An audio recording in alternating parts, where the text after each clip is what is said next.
It was Christmas Eve, and I stood at the cabin's entrance, gazing out at the blanket of white that stretched as far as I could see. Snow was falling heavily, swirling through the air like a flurry of delicate feathers. The roads had long been swallowed up by the snow, completely impassable. Jacob had been right. There was no way we were going anywhere tonight. I turned to him, my best friend for over 5 years, and offered him a sympathetic smile. "I guess we have to spend Christmas Eve together," I said.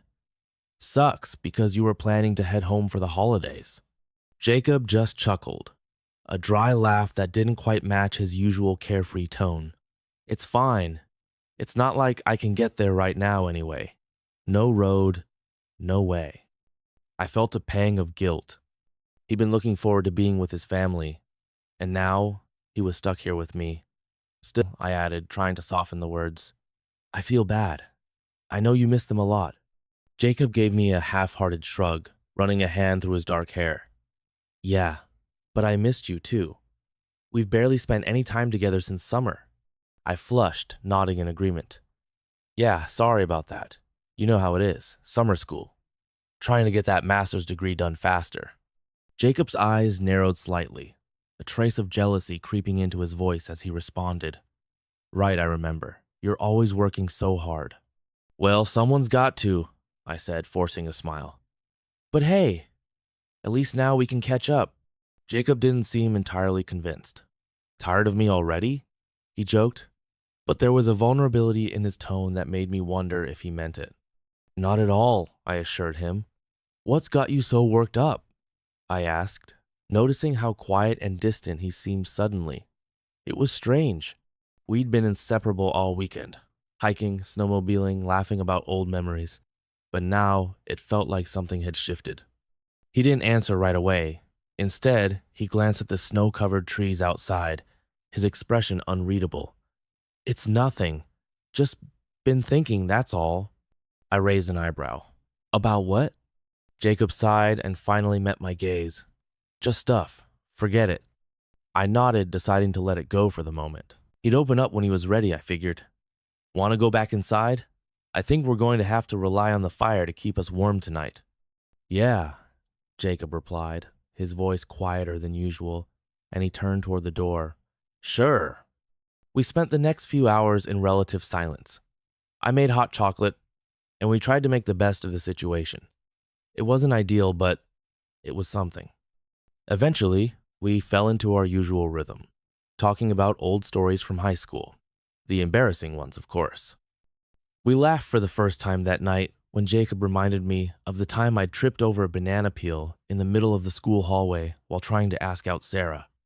The whole school had seen her shirt get soaked in water, and I was left with a very public reminder of my humiliation.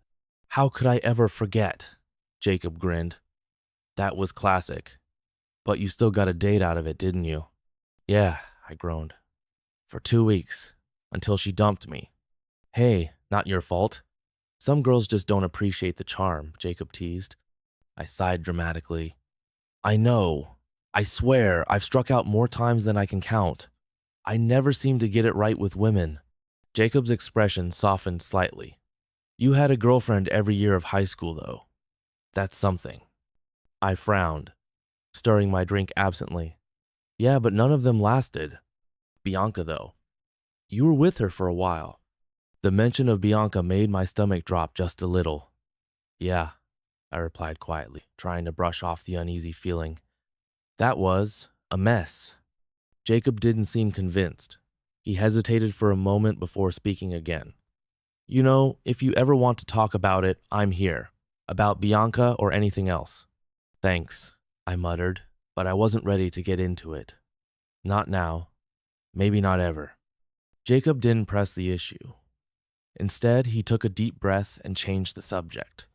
But there was a tension between us now, a weight in the air that hadn't been there before. We spent the rest of the evening reminiscing about our old school days and talking about the silly things we'd done when we were younger. Despite the fun, I couldn't shake the feeling that something had changed. Jacob was different, quieter, and I wasn't sure why. At some point, we ran out of things to say, and the silence grew thicker. Jacob stood up and started to pace, his hands shoved into his pockets. I felt a familiar knot of unease forming in my stomach. "Everything okay?"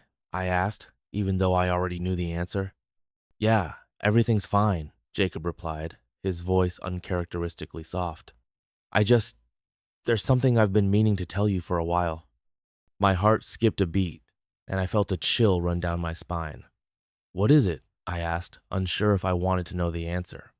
He took a deep breath and turned to face me, his eyes locked on mine. "I don't know how to say this, but I think I've been waiting for the right moment to tell you." I watched him closely, my mind racing with possibilities. "What are you talking about, Jacob?" I asked gently, trying to keep my voice steady. Jacob hesitated for a moment before he spoke again, his voice barely above a whisper. I'm gay." The words hung in the air between us like a thunderclap, leaving me speechless. My mind whirled as I processed what he'd just said. I didn't expect you to know," Jacob added, his gaze flicking to the floor. "It's just, with Bianca and everything, none of those girls worked out. They never felt right. But guys have always. I don't know.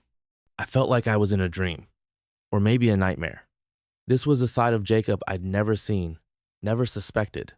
He was always the confident, good-looking guy who never seemed to struggle with anything. But now, standing before me, he seemed fragile, unsure. I opened my mouth to say something, but no words came out. Everything inside me was spinning. Jacob sighed and reached out to touch my arm gently. "Cameron, there's something else. Something you should know." I looked at him, my throat dry. "What is it?" His eyes met mine, and there was a strange vulnerability in them that I'd never seen before. "I've always had a crush on you." I felt my breath catch in my throat. The words echoed in my mind, but I couldn't find a response. This was unexpected, surreal. Jacob took a deep breath and continued, "I know it's probably a lot for you to process, but I wanted you to know. I've been holding this in for a long time." I just stood there, my mind blank. What did this mean for us? For our friendship? Jacob squeezed my hand, his fingers warm against mine. "You don't have to feel the same way. I just needed to tell you." I blinked, finally finding my voice. I don't know what to say," I stammered. "This is a lot to take in." "Take your time," Jacob said softly. "You don't have to decide anything right now." For a moment, I just stood there, staring at him. There was a storm of thoughts swirling inside my head, but none of them seemed to make sense. And then, without thinking, I spoke. "I think I might like you too." Jacob's eyes widened in surprise. He stepped closer, his expression uncertain. "Are you sure?" I nodded, my heart beating faster.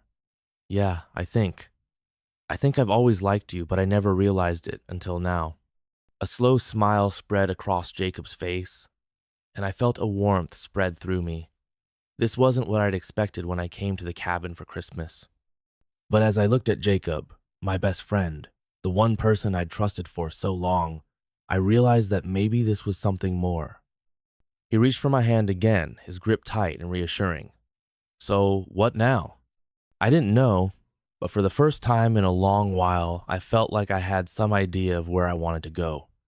"I guess we figure it out together," I said softly. And with that, we stood there, the fire crackling in the background, the weight of the moment settling between us. The following morning was quiet, the kind of stillness you only get after a heavy snowfall. The cabin was warm, thanks to the fire we'd kept stoked through the night, but outside, the world was a blanket of white. Jacob and I had hardly slept at all, spending most of the night talking, catching up, and sharing everything we'd never said before. There was an unspoken understanding between us now, something that neither of us had fully grasped until that moment. I rolled over in bed, blinking against the sunlight streaming through the window. The warmth of the covers had made me comfortable, but my mind was racing. What did this mean? What did we do now?